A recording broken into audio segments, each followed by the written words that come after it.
Before we get into it, just a brief introduction. I'm Abhyudaya Rana. I have worked across various industries, right from merchant navy to social e-commerce, edtech, and very recently into SaaS, which is catering to the artificial intelligence agent industry. As the title suggests, I'm a VP and Chief of Staff to the CTO. Have delved into a lot of problems. I have not kind of specialized, gone deeper into product marketing. I'm sure most of you here would be more in depth, more in touch. But while solving these problems, I've cut across a lot of functions, and I would like to share whatever I've garnered. I'd like to keep it simple so that it's relevant, because onboarding and activations can be very nuanced, very different across different industries, different functions, different geographies and markets. Trying to keep it generic, take what you resonate, and let's have fun.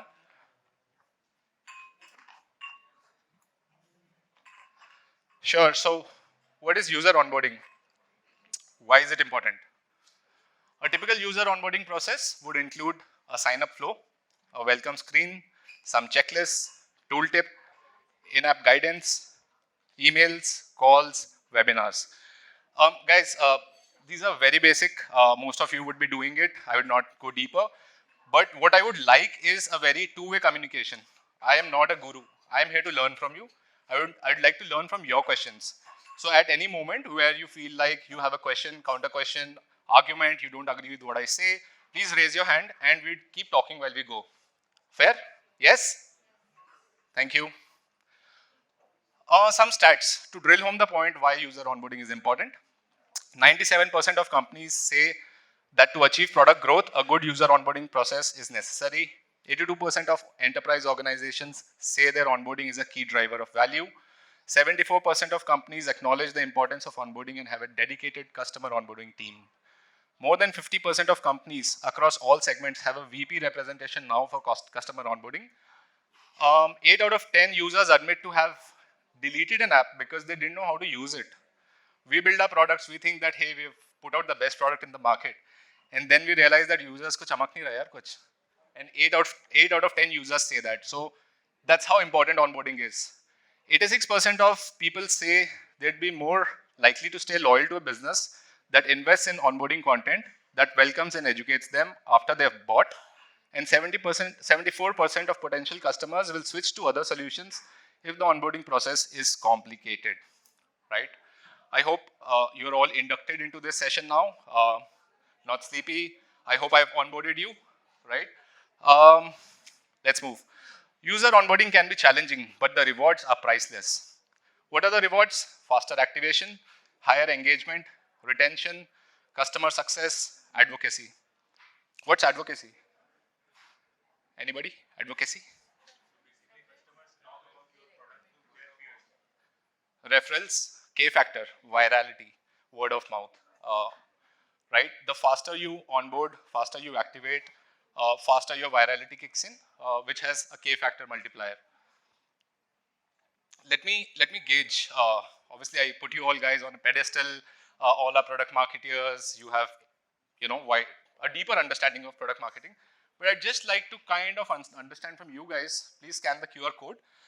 Answer the question that comes on the slide.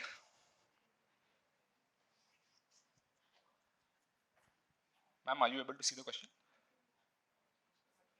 Not yet.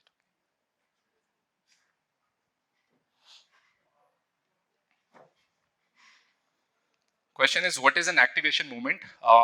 Just to give you more hint, I'm talking specifically about freemium model, product-led growth kind of setups. What is an activation movement? When do you call a user activated?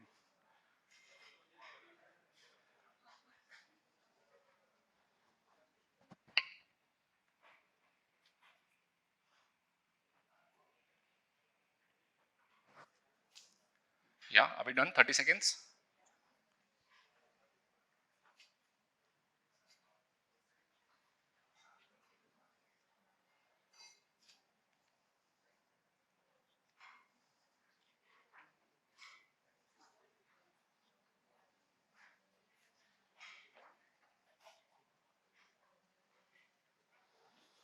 Sure, can we have the results, please?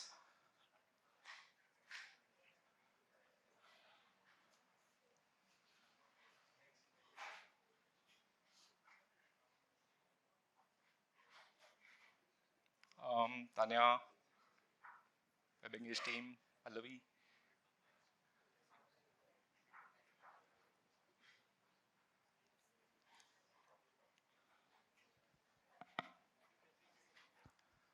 Let's discuss. Why don't you go first? What do you think is the right answer?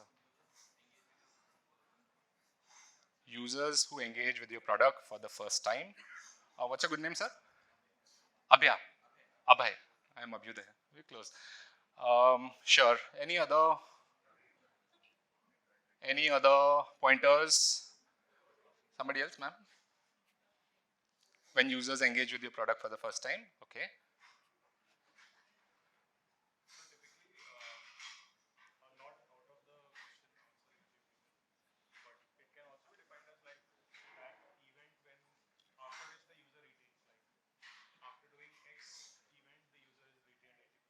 Very valid answer. What's your name, sir? Himanshu. Himanshu says that activation moment is that moment beyond which you're sure that your customer is going to stay with you forever types.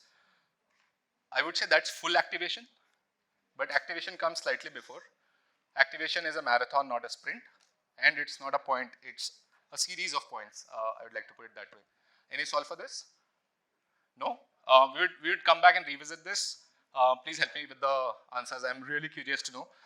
Um, my right answer for this was when the user starts seeing the value of your product. Because you might have downloaded, let's say, Swiggy. You have touched the product, you've opened the app, you've added something to cart, but you have not really done anything with it. So user has interacted with your product for the first time, but are they activated? I would say not. They're still your acquired user, right? Typical funnel looks like this: acquisition, activation, engagement, retention. Before that comes conversion, and then comes your referrals, then comes your K factor, so on and so forth, right? So it's a funnel, and the funnel does not have to be linear. We'll see all of that later. So what is activation? User activation refers to the pivotal moment when a new user successfully experiences the core value of your product for the first time, aka the aha moment. Can somebody tell me an aha moment? Let's talk about Tinder match. Aha, I have a match. Oh, somebody liked you, right? These are all activation triggers. Um, let's talk about Duolingo. When you answer 5 questions and you get a reward, what's that? That's an activation moment, and they're kind of giving you validation for achieving the activation tier, right? But how do we define activation moment? It's easy for Uber, Amazon, and other e-commerce players, and that's where the blurry lines start, right? Transacted once means the user is activated. Fair and simple. But what about B2B SaaS players like Salesforce or HubSpot? Anybody from B2B here? B2B SaaS? Oh, Keyur. Okay, Keyur, why do you think it is complicated? Why is it difficult to define the value proposition?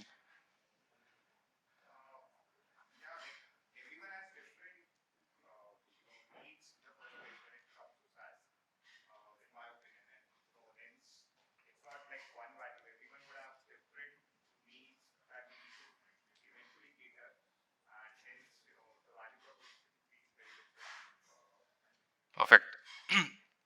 Guys, those who don't know, the VP of Customer Success for WebEngage, Keyur, and he's that for a reason because he knows it, right? It's a B2B product. WebEngage in my company is being used by, say, 20 users. The perceived value or the aha moment will vary for those 20 users. So how do we even define what's my activation moment? It's simple for Swiggy, it's simple for Amazon, for Flipkart. This is where the complication lies, right? And what about subscription-based premium products such as Canva, Cohesive, uh, AI, and Spotify, right? Is playing one song enough for that user to actually go and subscribe for the subscription? I don't know. For Canva, a user that has designed one template using Canva, do we call them activated users? Should we call them activated users? I would say there's an aha moment there, so I would call it an activated user. But I won't say they're a fully activated user because they might drop off. They might have just come on Canva for one design, dropped off, never bought your subscription, so never converted, and hence I would say never fully activated. So how do we define this activation movement, especially for SaaS players, B2B SaaS players? Talk to users. Very important. We are so fixated in an inside-out view that we forget taking an outside-in view. What WebEngage is doing with this event is that they're garnering perspectives from their customers. They're garnering outside-in information, right, which they might not be privy to. अंदर बैठ के लगता है कि यार हमारा product तो best है, क्या दिक्कत है, right? But when you talk to users, you realize that the value that they are seeing in your product is much different. Which brings me to this point: jobs to be done is a practice used to look at motivations of customers. Instead of focusing on which products a company wants to sell, jobs to be done is about understanding which purpose product is used for, right? I summed it up by saying, rather than having an inside-out view, have an outside-in view. Understand what workflows. For Keyur, some people might be using WebEngage for product marketing. Some people might be using it for emails primarily, some for SMS. Within the same team, also derived value for these particular jobs to be done will be different for different user, right? So it is complicated, but talking to users, understanding their data point, like trying to, collate that information, relaying it inside can help. The other point is fairly obvious: study data to understand how the defined activation movement is correlated with retention, conversion, uninstall trends, etc. Brings me back to the Canva point. One design went away. Do we call it activation? IDK. When do we call it activation? If my data suggests that, hey, after one design creation, a user stays. Their stickiness is up. They convert as well. They never uninstall the application, right? And they keep coming back. So study the data to understand how the defined activation movement is correlated. Any questions thus far? Any counter views? I would love to have some counter views. If you feel that, hey, like, or maybe, from your industry, if you have a specific insight that you'd like to share with everybody in the room. Yes, please, sir.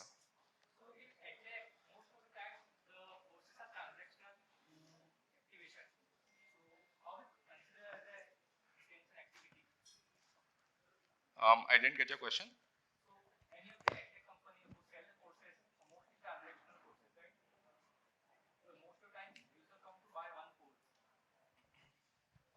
Got it. So how does it tie to activation is what you're trying to say? For retention as well. Fair. In fact, we are covering this in this same presentation. Great question. For transactional services like education, right? Not transactional as e-commerce, but fairly transactional still. We'll move to the next point. How do we measure activation rate? How do you define activation rate? Activation rate is users performing the desired action divided by all users. Key being desired action. Who defines this desired action? Companies define this desired action. There will be some startups, some folks would be beginning to start up, find the value by talking to your customers, their use cases, study data, arrive at the desired action. Users who perform the desired action divide by all users. For example, for Uber, users who booked a cab divide by all users. Similarly for Airbnb, Meesho, the erstwhile Meesho, new resellers who placed one order divide by total number of resellers. Unacademy engage with one traction product like class, test, doubts, divide by total learners. This is activation percentage, right? For Canva, Slack, notice that on Slack I've mentioned 500 messages. Just keep that with you for now. And like I said, one design created is not necessarily activation, but it is an aha moment. So let's call it activation, because activation is a series of points, not just one point. What is a good activation rate? Benchmark is 20 to 40%, varies across industries. Who has the laptop here? Could you just refresh this slide, please? The whole presentation. I've added certain points that I don't see here.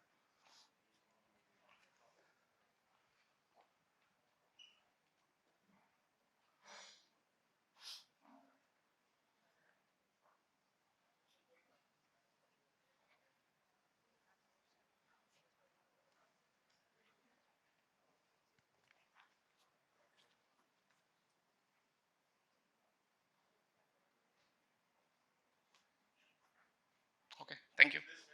Yeah. Okay, moving on. Why does user onboarding and activation matter? Why should it matter? Why not just acquire users and let them flow, right?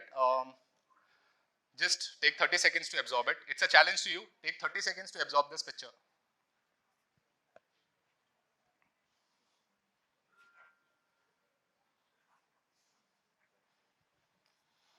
Goldfish beats human attention span by 1 second.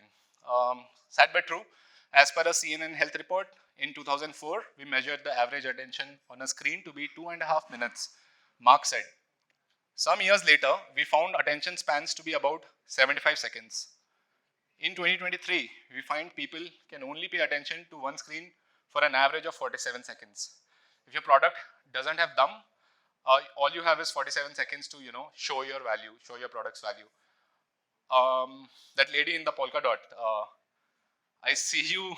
I see you busy with your phone. Clearly, I have failed to onboard you. Clearly, I've forget about activation. I failed to onboard you.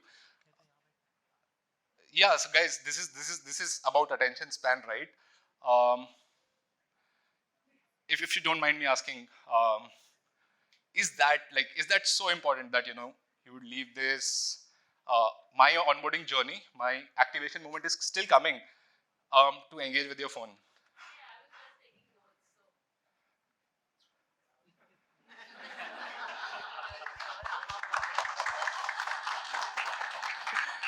Yeah, that's my aha moment. She's just taking notes.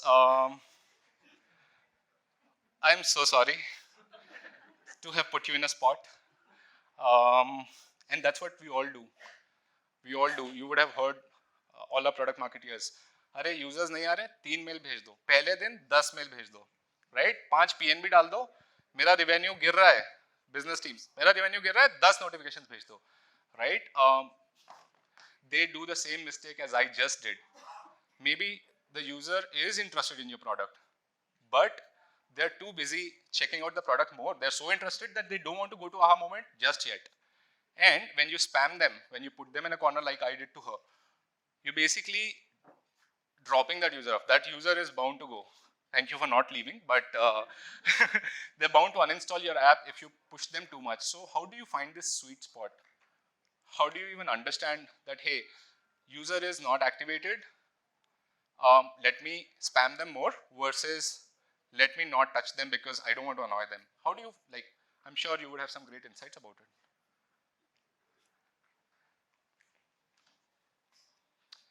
This is from my experience.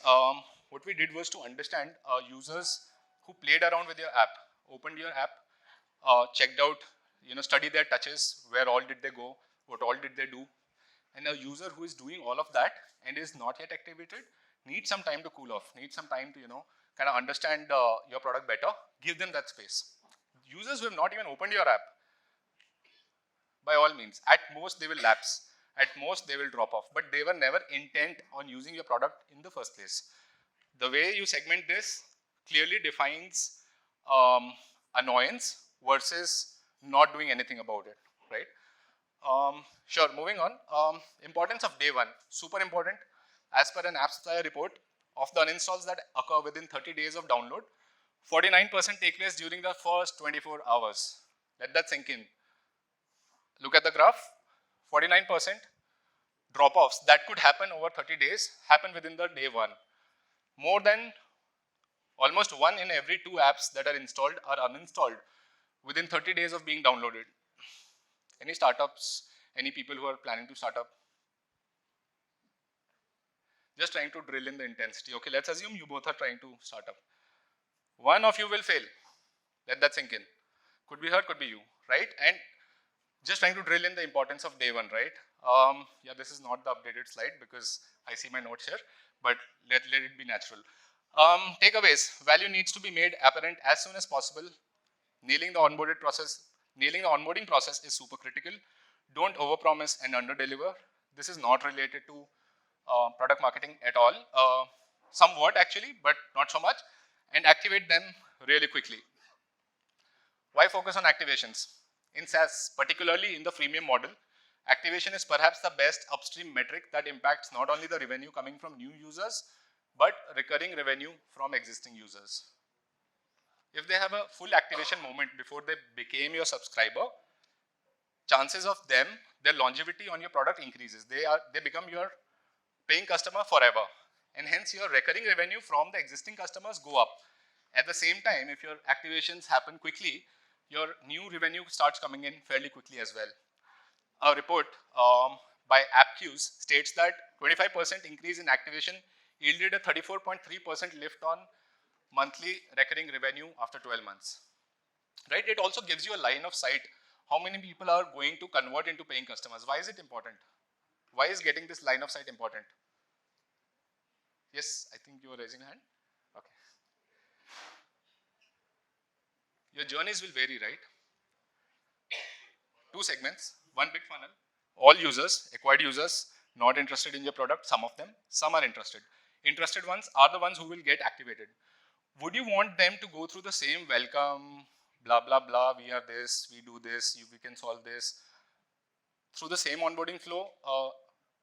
No, right? Because activated users have already seen some value in your product.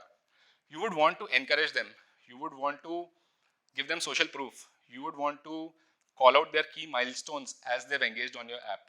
For example, for Cohesive, we send congratulatory emails after X templates. Hey, you have created X templates. You are an amazing creator. Duolingo does that. Canva does that. Congratulations on doing your 10 designs. Those journeys are very different for the activated users. Why? Because it's a freemium model. They have still not paid you. They have still not converted. For them to convert, you have to give them a special treatment, not the same treatment as your all users. Right? And not just conversion, but also retention, referral, K-factor, Aka virality, we discussed this, right?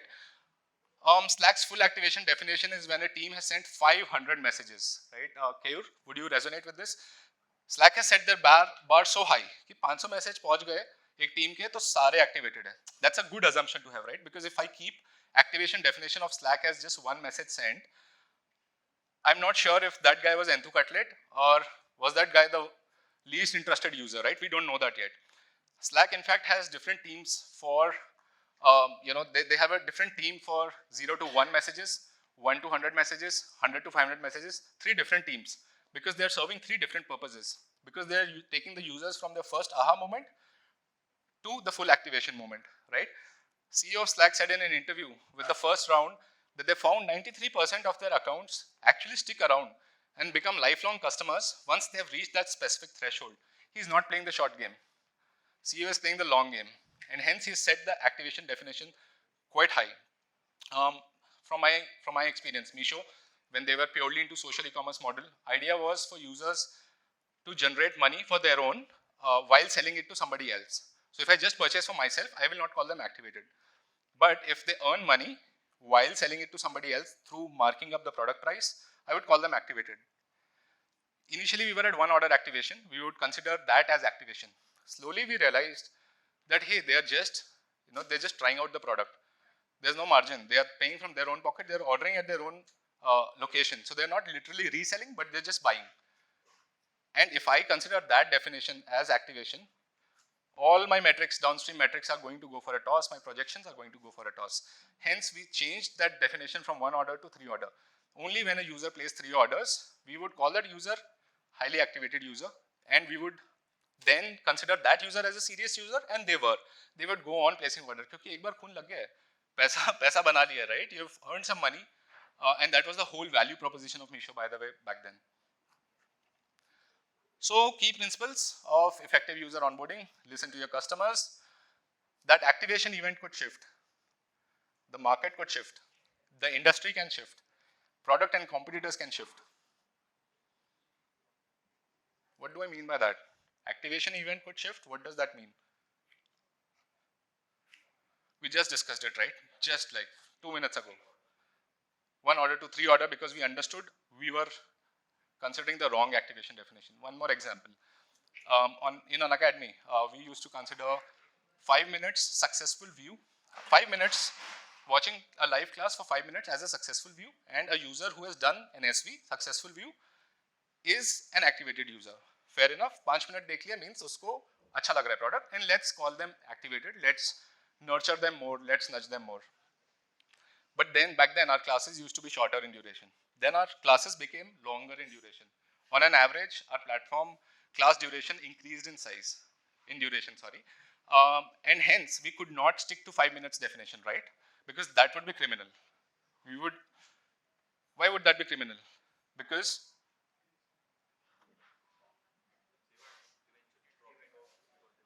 Yeah, because we are overestimating that customer. We are overestimating their interest in your product, right? They are not activated, and hence we have to change that. Market could shift. Any example? Any thought that comes into mind? The market can shift. Yes?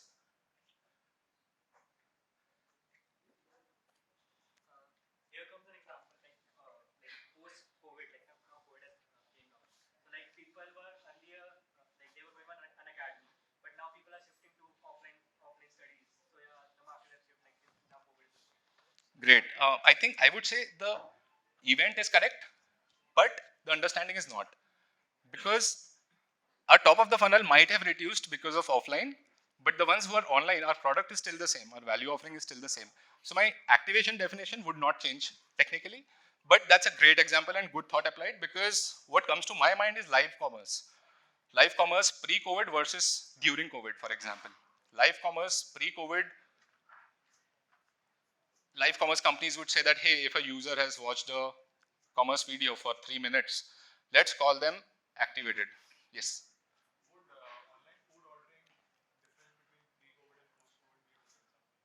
Absolutely. Absolutely. Yes. Like if we keep our definitions to COVID times and don't change as the market has shifted, as seasonality has changed, things would break. Right? For example, this live commerce example, just coming back to it again, during COVID time, if we keep the same definition, कि 3 minute किसी ने देख लिया means they are going to buy, which was validated, which was proven pre-COVID. But during COVID, certain companies realized that, hey, users are now watching 7 minutes, but they're still not buying it. Why? Because market has shifted, because of the event that is beyond anybody's control. People are just there for time pass. They're not buying it. They're not serious users. So these companies had to increase their activation movement definition from 3 minutes to say 7 minutes, right? Cool. And obviously there are always threat competitors coming in, killing your product. You have to change your definitions to match them. I'll come to my favorite app. I like this. Cute Owl. Key principles of effective user onboarding. I'll start with onboarding. Get the users super excited, yeah. Super excited. Get the positioning, copy, messaging clear that the value of product is shared very succinctly to the users before they even get started. Before they even get started being the keyword, right? Which means users are already excited. Like get them upbeat, right? You cannot be a drab, boring app, especially when it comes to learning app, because nobody likes learning. I see somebody like just sleeping in this session, right? That's how undervalued learning can be. Like we know that it is good for us, but hey, who likes 47 seconds attention span, right? The free, fun, and effective way to learn a language. Very crystal clear value proposition, even before the get started button. Even there's no login yet. Let's go to the next slide. Okay, my slides are all over the place. Sorry for this, guys. There was a slide after this which basically said, once you clicked on this, get started, this owl jumps and says, let's begin the party. No action needed. It just, they've created the experience such that they're giving agency to the user. Users are feeling that, hey, I made this owl jump up and say, let's party, and you also feel like partying, man. And then the next step is your onboarding journey. Which language do you want to learn? English, Hindi, French, etc. Now that's a moment of friction. But what they've done very smartly is before the moment of friction, they've already given you the agency, plus they've got you super excited. I really like Duolingo.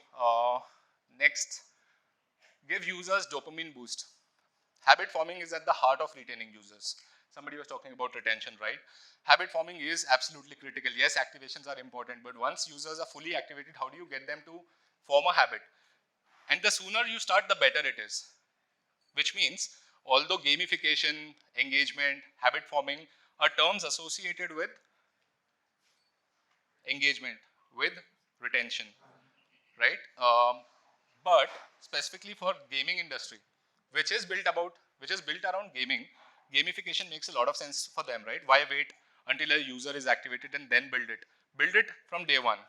Even when a user is activated, awesome, wow, you passed your first go, right? Have you played those games? You just have to click gold coin, ting, ting, ting, ting. What is that? That's dopamine boost. That's making you happy. right? This habit forming thrill can also be applied to user onboarding and training by creating an easy, rewarding beginners level. This is what they do. Clash of Clans. Anybody played Clash of Clans? Oh wow, it's one of my favorite games. 2014 I started. It's like 9 years now. Yes.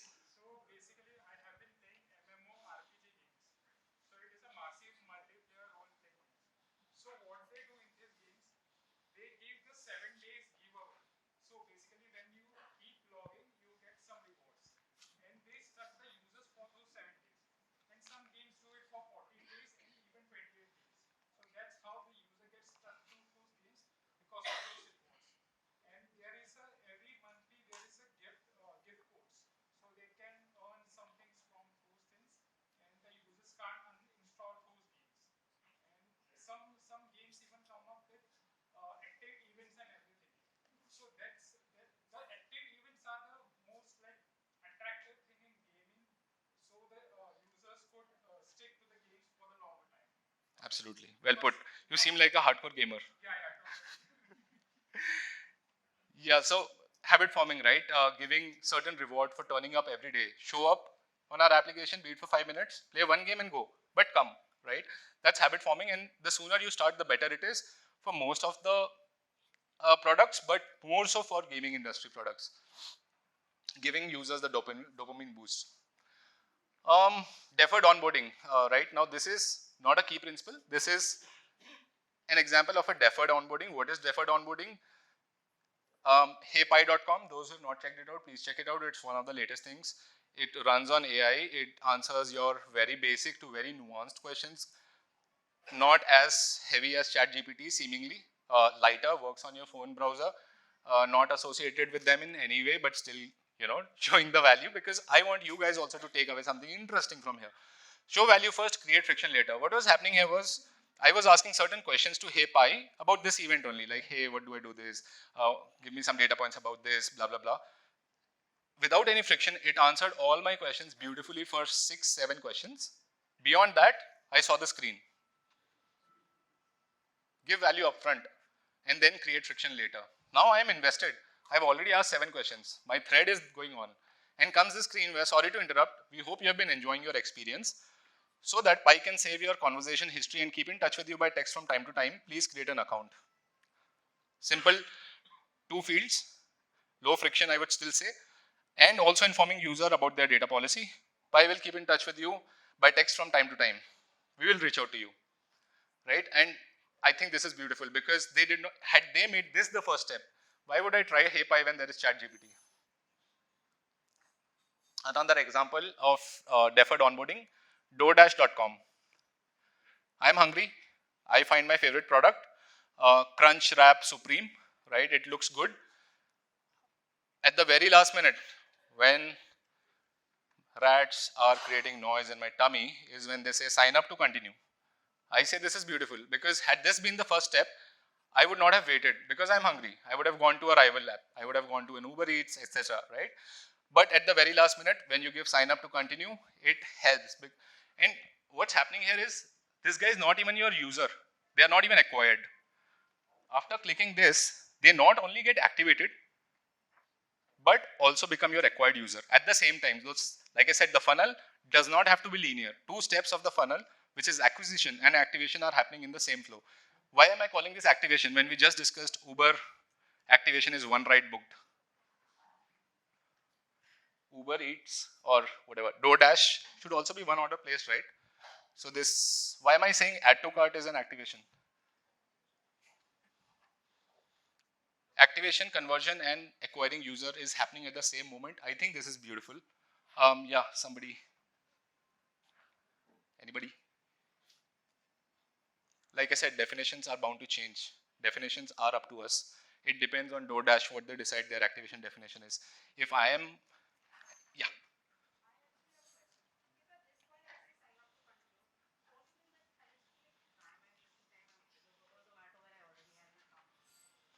sure. What's your name, please? Mriganga. Mriganga, beautiful name. Mriganga says that, hey, like, this is, like, I'll switch from this place. I would say you might not, because 2 words, 3 words, sunk cost fallacy, right? You have invested so much time to come here, picked your right food, right? You're already salivating at the thought of having crunch wrap supreme, no seasoned beef, lettuce, nacho cheese, sauce, reduced fat, sour, cream, tomatoes. This is exactly what I want. Why would I type all of this and search it in a Swiggy or a Zomato when I am here? And I know for a fact that sign up with Google will just take one click. That's my take. And I'm sure there'll be different user segment, but I think that's what they deemed right because they have studied the data and they've talked to their customers. Cool. Please ignore this slide. Yeah, deferred conversion, cohesive. Again, cohesive SO runs on a large language model. It basically provides you with a lot of templates. You can use this to write blogs in under 30 seconds. Free form blogs, 1,000 words, 3,000 words, whatever you want, in the tone that you want, etc. Right? What we are doing with this product is that we are not even asking for sign up. We encourage users to flow in, try out the product because we are also trying to find PMF, and it is very relevant for 0 to 1. These probably won't apply for a 1 to 10 startup who've already found a PMF. But if you're finding your PMF, this makes a lot of sense because user feedbacks, we want more and more. We want more and more users to try out products, study their data, etc.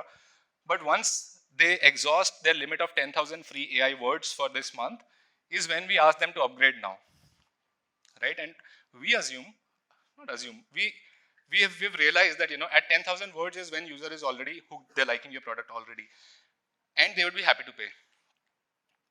Coming back to the previous slide, yeah.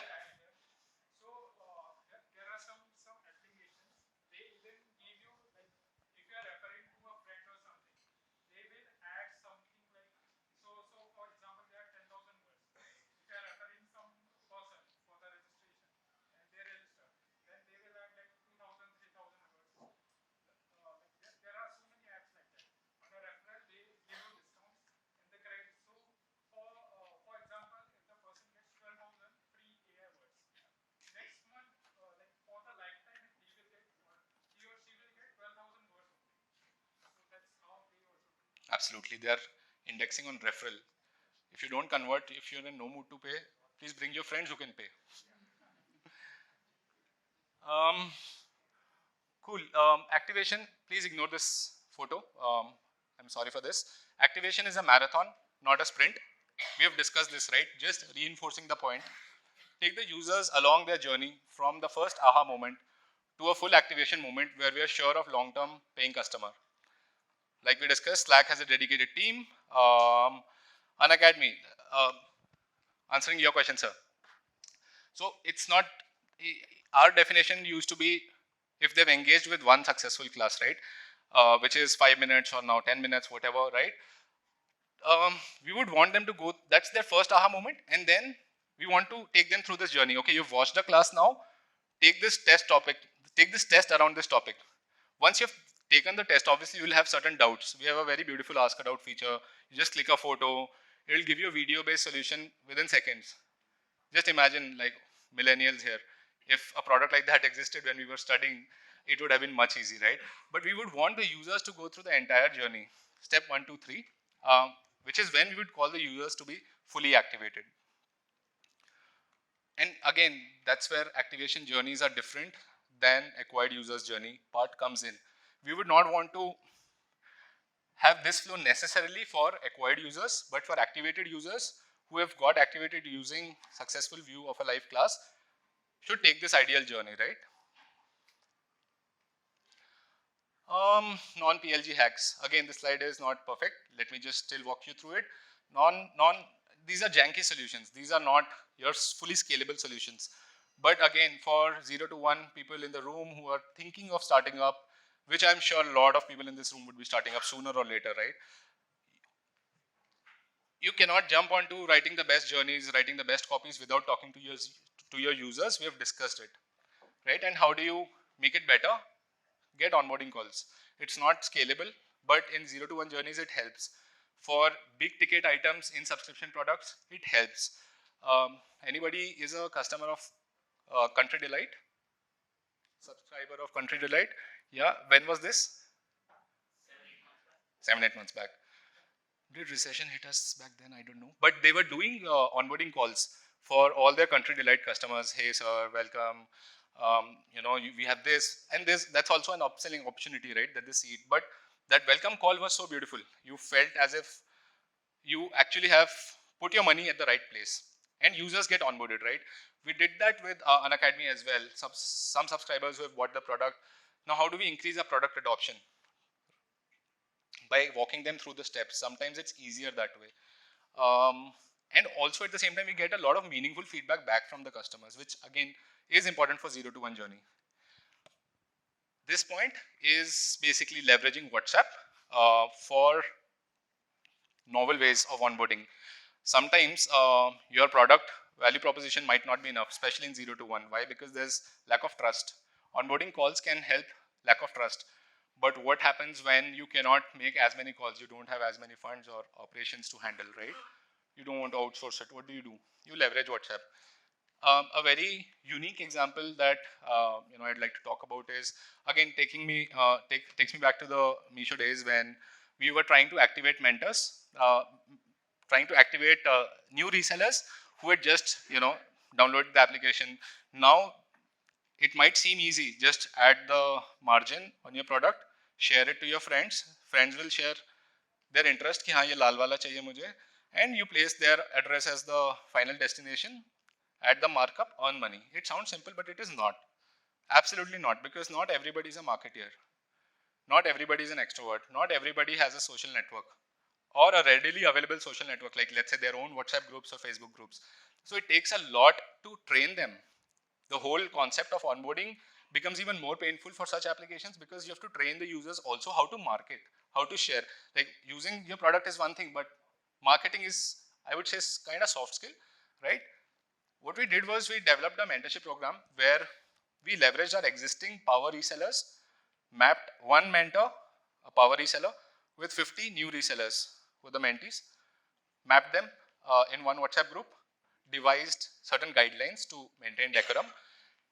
Mentor was incentivized to keep encouraging everybody, maybe even chat with some people on DM who are showing a lot of interest and share their best practices within the group. Mentors' motivation was something, obviously there's some monetary reward also tied up to them, but for mentees, what worked was one, education, two, social proof, अरे बाकी लोग कमा रहे हैं मैं भी कमा सकता हूँ या कमा सकती हूँ, right? Third was about just basic motivation. Mentors were motivating mentees a lot, and it worked like a charm for us. Our activation rates actually went up by 4x. That's a lot. And I'm talking about third order activation, which is very difficult to do.